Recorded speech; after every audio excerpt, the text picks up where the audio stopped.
The Senior Special Assistant to the President on Media and Publicity, Garba Shehu, has said that this current government was democratically elected, hence nobody can bring it down. Hi, welcome to What's Happening. These are the top 10 stories now. At number 10, the Economic and Financial Crimes Commission has called on Nigerians abroad to join President Muhammadu Buhari in the campaign against corruption in order to improve the country's damaged image. The EFCC chairman, Abdul Rashid Bawa, made the call at the virtual training organized for Nigerians in diaspora on Thursday. Bawa, who was represented by Enakeno Oju, was quoted as urging millions of Nigerians in diaspora to see themselves as anti-corruption envoys, as corruption fuels inequality, aids poverty, and provides incentives for extremism. At number 9, unknown gunmen reportedly attacked the Jos Aviation Quarters in the Haipang area of Plateau State on Thursday night and kidnapped no fewer than 3 residents. It was gathered that the armed men shot indiscriminately for hours before escaping with the 3 victims. The police command in the state did not confirm or debunk this report as of the time it was filed. At number 8, Lagos State government has given assurances that the COVID-19 vaccine will be administered to every intending pilgrim from the state before embarking on the 2021 Hajj exercise in Saudi Arabia.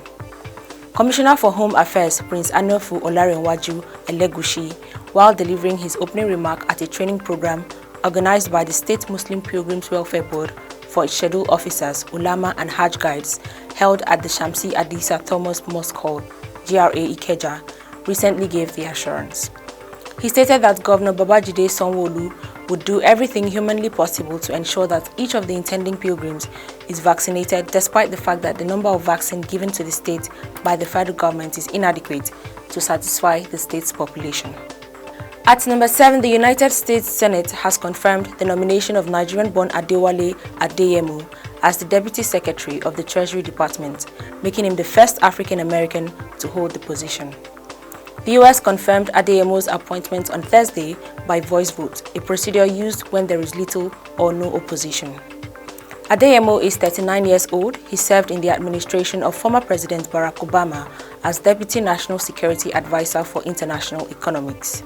He helped the U.S. combat the global economic recession of 2008. At number 6, one Inspector Garba Saleh Rabu, a police officer attached to the Operations Department of Kano State Police Command, has arrested a dealer of expired goods who offered him 1 million naira bribe to set him and his fake goods free. The incident happened when the Consumer Protection Council Task Force received intelligence report on the expired goods and stormed the warehouse to seize the goods. The State Police Public Relations Officer DSP Abdullahi Haruna confirmed the incident to journalists in the state on Friday. Haruna said the 2 officers who carried out the operation, that is Garba Rabu and one Jamilu Al-Qasim, were rewarded with the same 1 million naira by the Consumer Protection Council. At number 5, ahead of the Aba North and South Federal Constituency by-election scheduled for tomorrow, March 27, 2021, the Governor of Abia State, Okezie Ikpeazu, has ordered the restriction of movement in Aba North and Aba South local government areas from 8 p.m. Friday to 6 a.m. Sunday, March 28.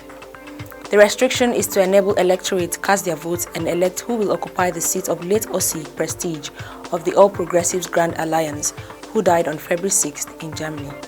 At number 4, the Nigerian Army has released the list of successful candidates at the Short Service Combatant Course 47 2021 Selection Board.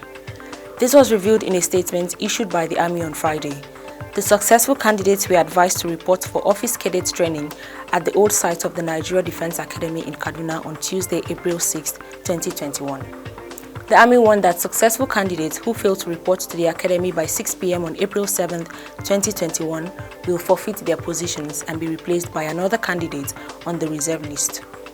At number 3, operatives of the National Drug Law Enforcement Agency have arrested a Chadian lady, Vivian Tamadji, at the Nnamdi Azikiwe International Airport, Abuja, while trying to board an Ethiopian airline flight en route Addis Ababa, Italy.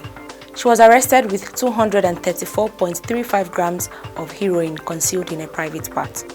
NDLEA spokesperson Femi Babafemi said on Friday in Abuja that the trafficker was apprehended by vigilant narcotics agents during an outward clearance of the airline at the boarding gate after being scanned.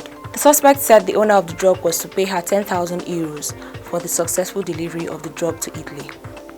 At number 2, President Muhammadu Buhari met with former military head of state, General Abdul Salami Abubakar, today in Aso Villa, Abuja. The personal assistant on new media to the president, Bashar Ahmed, announced in a tweet that Buhari received Abdul Salami on Friday afternoon. Although details of the meeting was not disclosed as of the time of filing this report, but it might not be unconnected to the security challenges the nation is facing. Abdul Salami is currently the chairman of the National Peace Committee. He was Nigeria's head of state between June 1998 and May 1999, before handing over power to a democratically elected president, Olusegun Obasanjo.